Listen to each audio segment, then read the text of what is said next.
For a moment, all the bitter arguments in Israel ended. The furious political debate was silenced.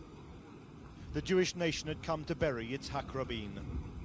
For his widow Leah, who was beside him when he was gunned down, there was no privacy for her grief.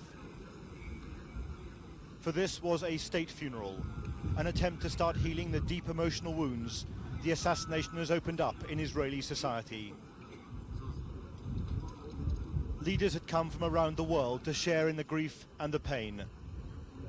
President Clinton, who regarded Rabin as a close personal friend, and John Major, who wanted to show Britain's support for a peace process so often interrupted by tragedy.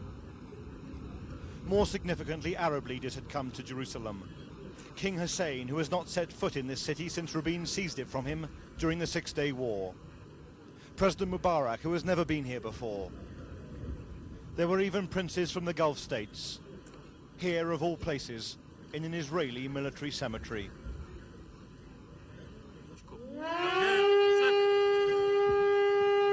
The funeral began with sirens sounding throughout the country. The nation standing for 2 minutes, reflecting on Rabin's life and his epic struggles as a soldier and a peacemaker.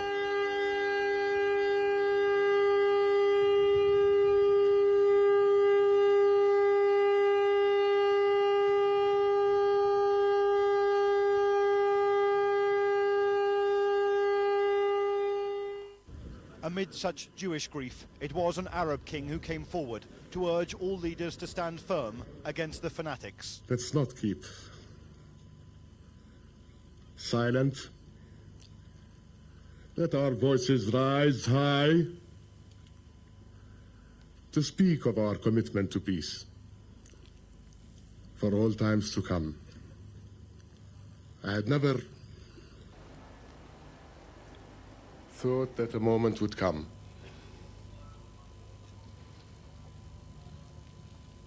like this,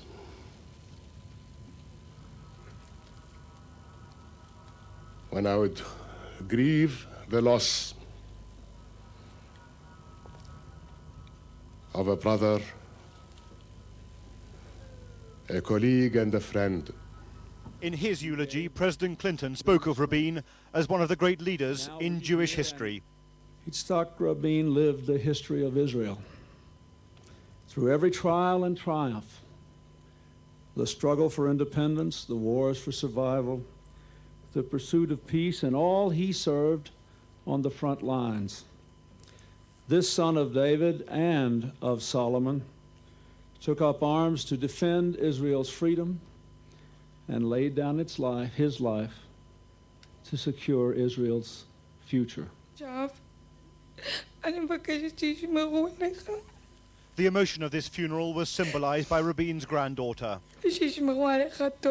Grandfather, she said in Hebrew, you are still my hero. I am with you forever.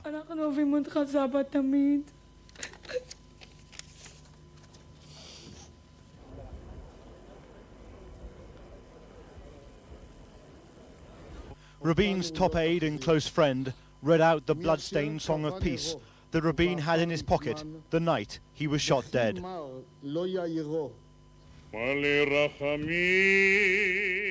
The body of Yitzhak Rabin was carried to the grave in a simple wooden coffin that the Israeli state provides for all its old soldiers. The trauma of his death is all the greater for knowing it was a fellow Jew who killed Rabin, cutting down a man who had survived on so many battlefields.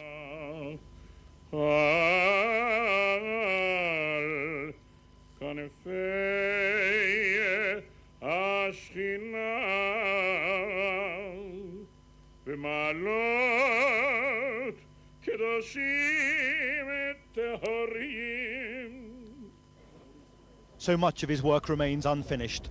His successor, Shimon Peres, must now maintain the peace process while trying to keep Israelis united and the extremists at bay. Perhaps there is a feeling here, half hidden, that Peres does not have the political support to achieve this. Done!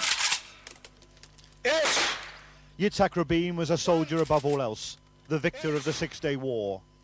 But his last years were perhaps his finest, when he was trying to finally secure peace for Israel within the Middle East. Robert Moore, News at 10, Jerusalem.